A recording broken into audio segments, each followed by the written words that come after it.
Morning. Just listening to the world news. This is a speech by Michelle Obama at Obama's library.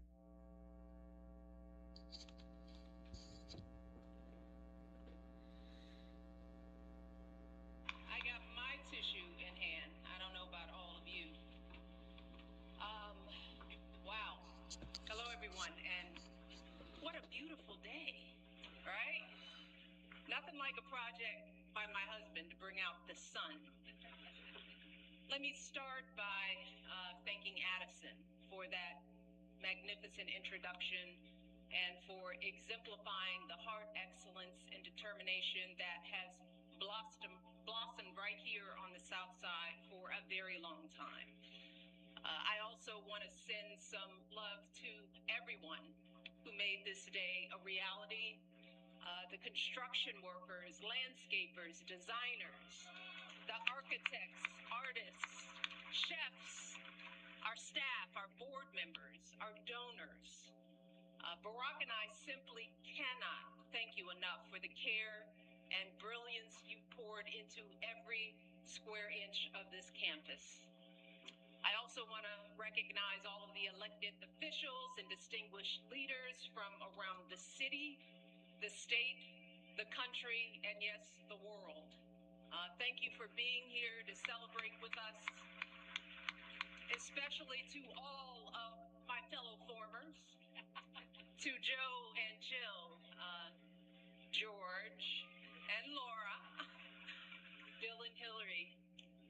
Thank you from the bottom of my heart for your service to our country over so many years. And for your constant friendship and support of our family. We love you guys, truly. Oh, to our daughters, Malia and Sasha, who will always be my babies. Even though we're no longer playing hide and seek on the South Lawn with Bo, or hosting sleepovers in the solarium. I see a lot of some sleepover girls here. You both have grown into such brilliant and beautiful young women, making your way out there in the world. Thank you for bringing so much joy and spirit and energy to a life you had no voice in choosing, and for making us proud every step of the way. Love you, babe. Oh, so please indulge me for a moment because I'm going to take a little time to do something that I know my husband will not do today, and that is to fully sing his praises.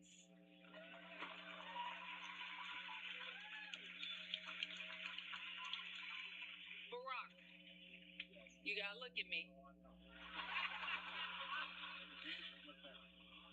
You told me all those years ago that you couldn't promise me the world, but you could promise me an interesting life. And of course, you outdid yourself and managed to give me both. I know it hasn't always been easy, but there hasn't been a single second through this experience that standing by your side hasn't left me in awe. 8 years in the crucible, and not once did you melt from the heat. Not once did you let it harden you. Instead, you used it to reveal your truest essence, your stubborn optimism and unflinching courage, your dazzling brilliance and unpretentious decency, your ferocious work ethic, and absolutely unshakable moral fiber.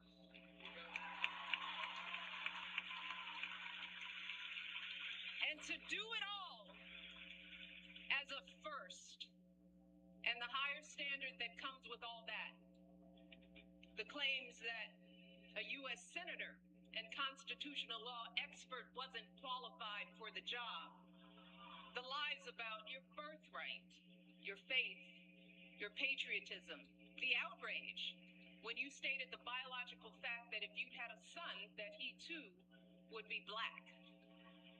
Yet, You were unflappable at every turn, always focused, always calm, always looking at the long view.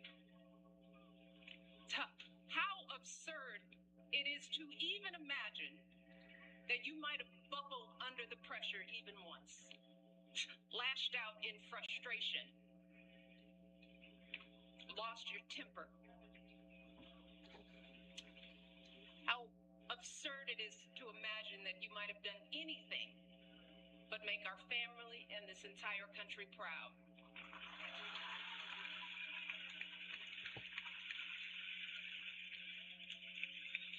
No, you were too busy.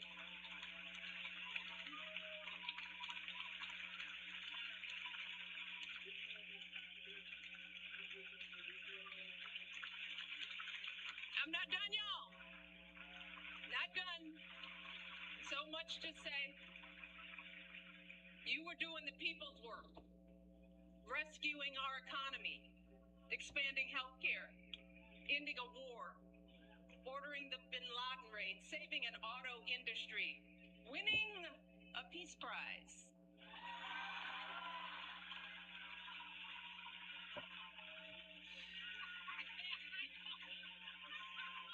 Keeping us safe from Ebola, regulating the banks, standing up for marriage equality, listening to science, and comforting an entire nation in the face of unspeakable tragedies. And you did it all with such grace and class and cool that you made the hardest job in the world look like a walk in this beautiful park. Your mother, Toot, Gramps, you are a tribute to their love. They are up there grinning and hugging today because you never forgot who you are and where you came from. Single mother, working hard to get by and get an education and show her son the world. Grandparents who didn't have much, but they had the perfect recipe to nurture your flame. You never forgot the folks in the union halls and church basements here in Chicago, where you first put your ideals to this test. You never forgot all the voters you registered and students you taught and neighbors you organized. You never fell for the temptation of a quick fix or an easy payday. You never changed from that idealistic summer associate who showed up on that rainy day when we first met without an umbrella. You always gave us the very best within you. And in doing so, you reminded the rest of us that we could too. Barack, there are no words to express how proud I am of the way you showed up and continue to show up every single day. It has been an honor to be by your side. You have made me a better person and have given us all an example that we should strive to emulate. And I hope you know, there is truly no higher calling than that. All right. To all of you joining us today, our invited guests, and everyone listening and watching from afar.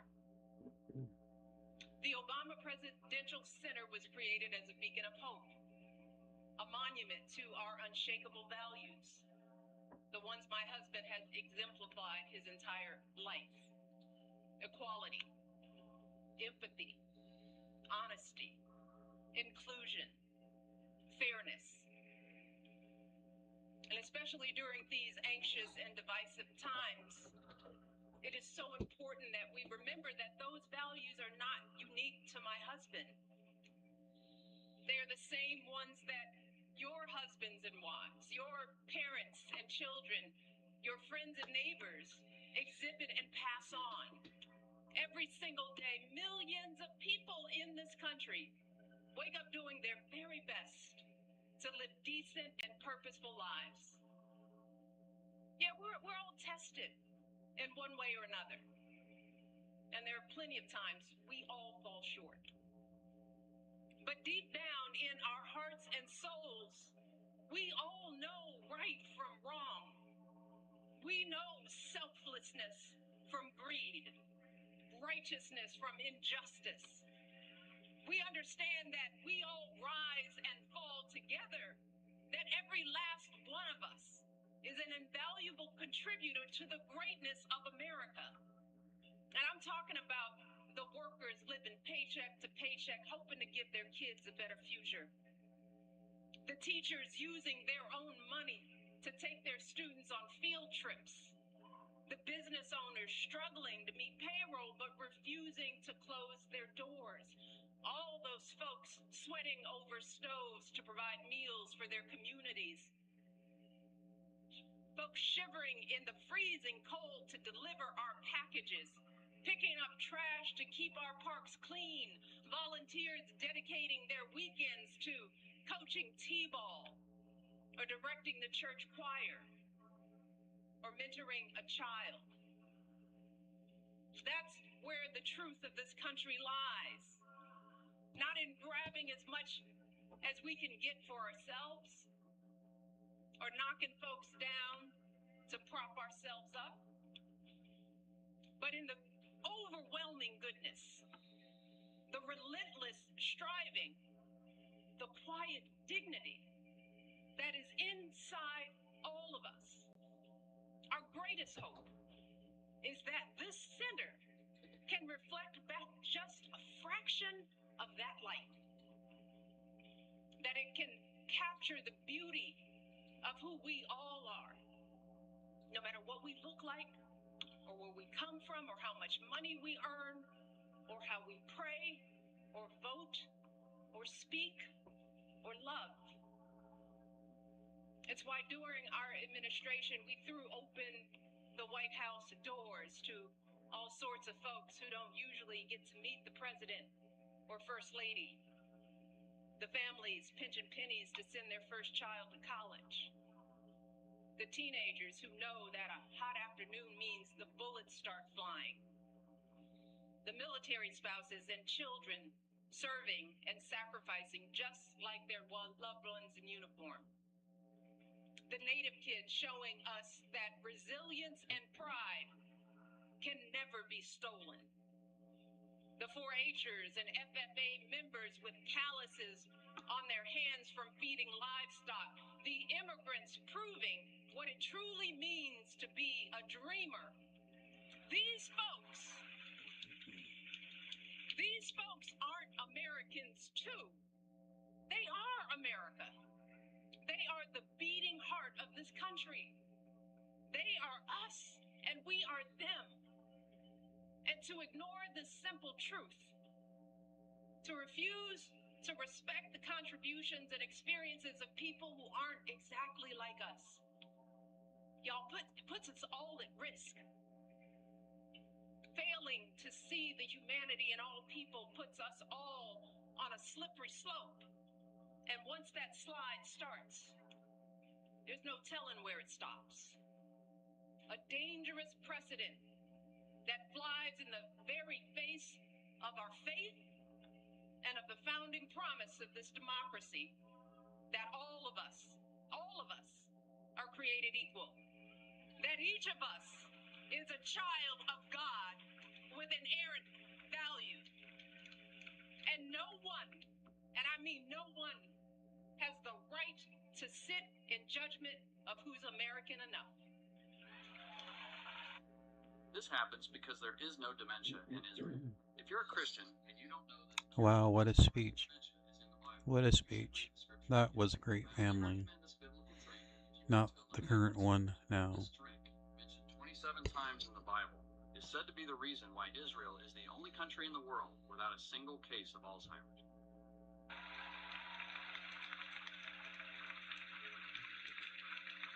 And that's why, folks, we simply don't have the luxury or time to be cynical or complacent, to wring our hands in despair, to wait for someone else to fix the problem. Y'all, hope is all we have. Because hope is the essential spark that lights the fire of change. But hope is a choice. Whether or not we use our voices to speak up is a choice. Voting is a choice. Being a decent human being is a choice.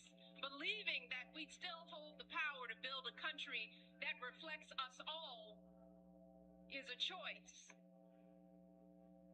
The Obama Presidential Center is a living testament to the power of choice, y'all. The historic example that millions of you gave the world about what this imperfect democracy has strived for and achieved. And an urgent call to go out there and do it again. So I hope that when you walk through this campus and bring your children here, you're reminded of the power of choice and the steady work of change. The arduous, unglamorous march up that mountain, one foot after another, day after day, generation after generation. But I also hope you fully absorb the elation of achieving something together. You know, that feeling when you clear the tree line and see a vista that takes your breath away. A feeling that can never be erased. And I know that can be hard to grasp right now, when everything feels so upside down, when fact and fiction run together, when folks seek to stifle speech, limit access to education, devalue diversity, erase the inconvenient parts of our history, when our phones constantly buzz with the latest outrage. So I hope that this place can offer a respite from all that, at least for a little while. I hope it can. Wow, just look at the crowd there. Look at the crowd there. Ambition that has always powered this country's greatest change. So we want you to come here and put away your phones and talk and laugh and cry, because you're going to cry, and make new friends. Get your hands dirty in my garden. Push your baby on a swing in the playground. Have a romantic picnic on the great lawn. Because that's the work of democracy too. Being neighborly. Taking care of public spaces. Having some fun. Enjoying each other. Shaking out of the isolation and division that have crept too deeply into our lives. And to my fellow Southsiders,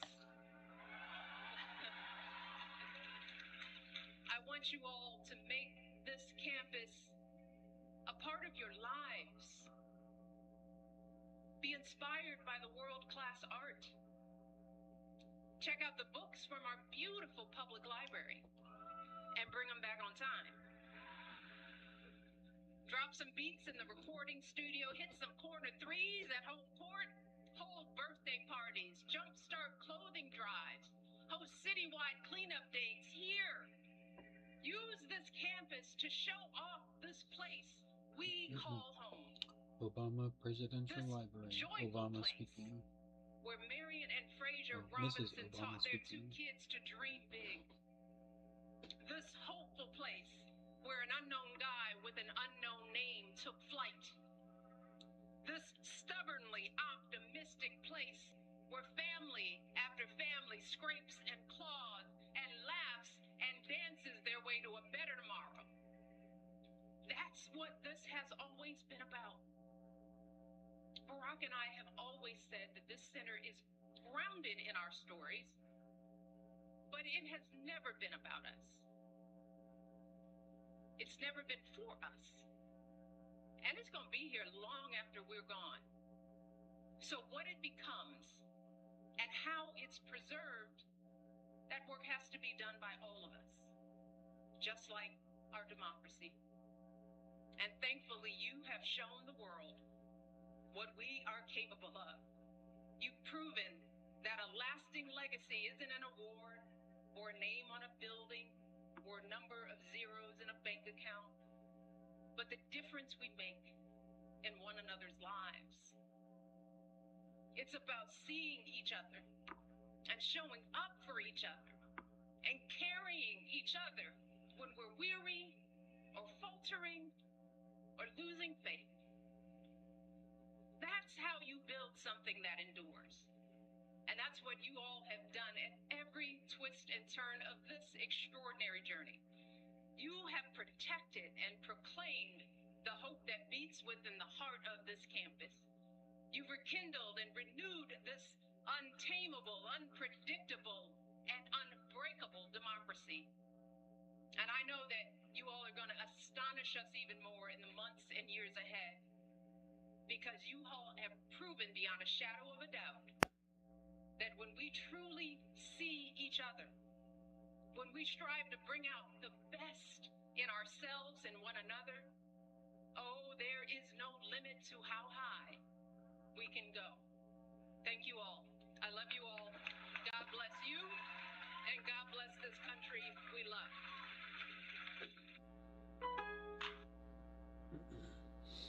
Wow, that's truly a speech. It's truly what we all need to strive for. God bless America. In November, let's bring it back.